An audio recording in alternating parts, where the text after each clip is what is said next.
aborder ici. Absolument, vous parliez justement de cette souffrance psychologique, Manuel, et qui était difficilement répertoriable. En tout cas, on parle des gens qui sont dehors et dont on peut voir la souffrance ou les répertorier, beaucoup moins pour des gens qui sont locataires ou qui vivent et qui sont invisibles. Régis, si on ne va pas le chercher pour tourner cette histoire, on n'arrive pas à le mettre en lien avec une structure. Donc c'est quelqu'un qui est isolé dans sa dépression et qui n'arrive pas à réclamer de l'aide. Isolé également familialement. Donc justement, Marianne Offray, vous dirigez cette équipe mobile de l'association Aurore. On serait très curieux de savoir, vous nous fassiez partager cette expertise de terrain, puisque vous êtes là à la rencontre justement de ces locataires en souffrance psychologique. Alors, merci beaucoup de m'avoir invitée. La demande officielle, c'était que je sois le grand témoin de la santé mentale. Je ne vous dis pas la pression grand témoin qui repose de la sur santé vous. mentale. Non, je voulais effectivement noter le fait qu'il y a eu un peu l'avalanche là, d'émotions. Alors, je ne sais pas très bien comment, après des images très émouvantes, des chiffres en cascade, on peut convoquer si brutalement notre capacité commune de penser. On est quand même réunis ici pour assister au 21e rapport annuel de la Fondation Abbé Pierre. 21e. Alors on se sent un peu parfois écrasé, n'est-ce pas? Partant d'impuissance, de répétition, quoi. 21e. Et on est un peu traversé d'affect, notamment quand on voit ces vidéos, ou d'ailleurs devenus complètement indifférents, tellement on est barricadé dans nos défenses. Et bien cette capacité de penser que je tente de convoquer en commun, malgré les affects, la tristesse, la peur, le découragement, c'est à différents égards ce qu'on demande aux mal logés souvent. Que surtout la souffrance n'entame pas leur capacité de se saisir de l'aide et du soin, qu'ils ne soient pas trop écrasés par la souffrance, point trop n'en faut. D'ailleurs, à ce propos, s'ils pouvaient envoyer un fax ou un mail à qui de droit contenant la description de la douleur de type petit désespoir, code 1, désespoir aggravé ayant des conséquences pour l'entourage, code 2, colère sombre ou hallucination visuelle, code 3. Et pour toute opération ayant à voir avec la réflexion de la cage d'escalier ou de l'interphone ou l'espoir en l'avenir, veuillez patienter parce qu'un opérateur va recevoir votre appel à l'aide. Alors, c'est pas tout à fait comme ça. Faut pas exagérer, c'est pas tout à fait comme ça, mais enfin, ça reste difficile parce que le paradoxe de la souffrance, c'est que plus on va mal, moins on se saisit de l'aide. C'est très très vrai en santé et c'est encore plus vrai en santé mentale. C'est pas parce qu'on n'a pas de demande, hein, par ailleurs. C'est juste qu'elle est pas formulée à travers le langage.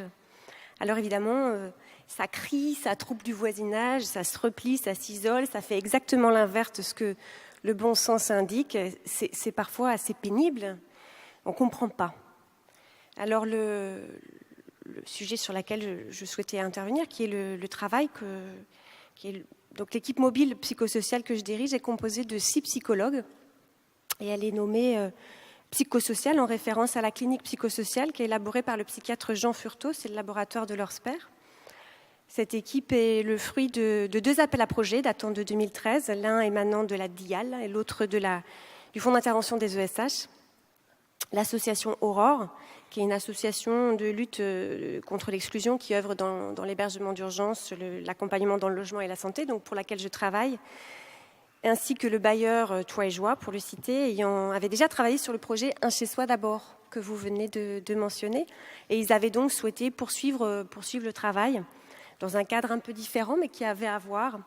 Alors cet appel à projet prenait acte de 2 aspects, pas si faciles à articuler d'ailleurs, hein, qui sont la nécessité pour la puissance publique d'inventer des modes d'intervention qui permettent de maintenir des personnes en souffrance psychique dans leur logement, et en même temps, prenait acte aussi de la difficulté pour les bailleurs sociaux, pour leurs salariés, de gérer, c'était marqué ça, gérer des situations de leurs locataires dont ils estiment relever d'un trouble de la santé mentale. C'est une intuition en tout cas. Et face auquel ils se sentaient démunis. Démunis, c'était également écrit comme ça. Alors d'autres bailleurs ont rejoint l'aventure depuis, la SIAM, Paris Habitat, Logement Français et le groupe Habitat Réunis, et nous sommes désormais en partie financés par le programme des 10 000 logements accompagnés. Alors j'ai dit aventure parce que honnêtement, c'en est une, ça gueule un peu, ça se réajuste, ça se réengueule. Mais ces ajustements précieux entre l'association et le bailleur sur nos missions communes, sur nos responsabilités, les responsabilités de chacun, c'est encore à un stade de langage, donc ça va. C'est une forme assez élaborée du conflit. En fait, je pense que c'est une vraie aventure d'innovation sociale. Alors, depuis le début, on a suivi à peu près 200 ménages. Donc, soit ça peut être le locataire, ça peut être sa famille, ses aidants, ça peut même être ses voisins. C'est des situations. Et parmi ces situations rencontrées, on retrouve des coordonnées très diverses sur le plan de l'âge, de la psychopathologie, des trajets psychosociaux. Alors, on appelle ça psychosociaux, ça fait référence à ce terme, parce que c'est très difficile de déterminer ce qui appartient aux raisons sociales et aux raisons psychiques quand il s'agit de souffrance. C'est assez compliqué de savoir si on est d'abord alcoolique, ou d'abord dépressif, ou d'abord orphelin, ou d'abord délirant, ou d'abord stigmatisé, ou d'abord locataire dans le fond. En fait, il s'agit d'ausculter des trajectoires. Alors, ça ne veut pas dire par ailleurs que ce ne sont pas des problèmes distincts, c'est bien distinct. Furtos parle d'inversion sémiologique des demandes. Vous avez eu tout à l'heure, vous avez assisté à ça. On raconte ses malheurs à son assistante sociale et on demande à son psy d'aider à remplir le dossier CAF. Mais ce n'est pas une erreur, enfin si c'est une erreur, mais ce n'est pas vraiment une erreur. C'est une façon de demander de l'aide qui est moins angoissante en réalité pour la personne qui procède ainsi. Il faut que le champ social sache que c'est comme ça qu'on procède. Alors la moitié des personnes qu'on suit ont déjà eu un parcours psychiatrique, du moins c'est ce qu'on arrive à reconstruire quand on les rencontre. On ne les rencontre pas forcément chez eux parce qu'ils ne sont pas forcément très demandeurs d'ouvrir la porte et de nous accueillir. On peut les rencontrer à la loge des gardiens, au café, et puis parfois dans nos locaux quand ça commence à aller bien, qu'ils arrivent à justement sortir et se déplacer. Donc la majorité des situations qu'on suit relèvent d'une forme d'incurie au sens classique, c'est-à-dire avec de l'insalubrité, de l'accumulation d'objets, c'est un grand trait du mauvais entretien. Mais toutes les situations qu'on suit relèvent d'une forme d'incurie plus large, moins explicite, on va dire, et qui est le moindre souci de soi. C'est-à-dire comme s'il y avait une anesthésie du souci de soi qui se manifeste par exemple par le non-recours aux aides sociales. Ils auraient peut-être le droit à des aides, mais il y a une anesthésie, une forme de tétanie. Ça peut aussi se manifester par exemple par de l'errance autour du domicile. Il y a un domicile, mais on tourne autour. Alors, nous, dans notre équipe, on a choisi de considérer ces éléments comme des éléments cliniques, c'est-à-dire des signes potentiels d'appel. Que fait-on résonner de sa souffrance chez soi ? On entend Régis tout à l'heure qui dit « j'avais des poules, j'avais des œufs ». Et puis alors ça fait un peu « puis adieu vos vaches cochons, adieu un peu les rêves » dans le fond. C'est à entendre aussi ce sous-texte en fait. Il n'y a pas que du témoignage brut, il y a un sous-texte dans le témoignage. Alors cette pratique clinique dont nous témoignons requiert des arbitrages éthiques permanents, vous imaginez bien, concernant notre rôle dans le contrôle social. Mais je pense qu'elle ouvre aussi l'accès à une forme d'autonomie ou plutôt d'interdépendance. La santé mentale, vous savez, ça regarde à la fois la normalisation et l'émancipation. On veut pas, de toute façon, il faut faire avec ces deux termes-là et tenter d'en jouer le mieux possible. Alors le système d'aide et de soins en France est conditionné à la demande du bénéficiaire, au moins à son consentement explicite. C'est assez fondamental d'ailleurs parce que ça empêche qu'on se saisisse de la psychiatrie pour juste faire taire la nuisance. Couvercle. Mais du coup, ceux qui ne sont pas en capacité de formuler leurs demandes sont mécaniquement peu entendus. Il faut aller assez bien pour dire qu'on va mal. Notre équipe, je crois que ça marche un tout petit peu. Je crois qu'il y a un début de lien. Il y aura sûrement un jour des diagrammes fluorescents et interactifs qui en témoigneront s'ils ne nous rendent pas aveugles avant. Mais en tout cas, c'est parfois un début d'orientation vers le soin. Alors, il y a le recul de la psychiatrie sociale et son sous-financement chronique qui ne permet pas toujours au secteur sanitaire de répondre à la demande.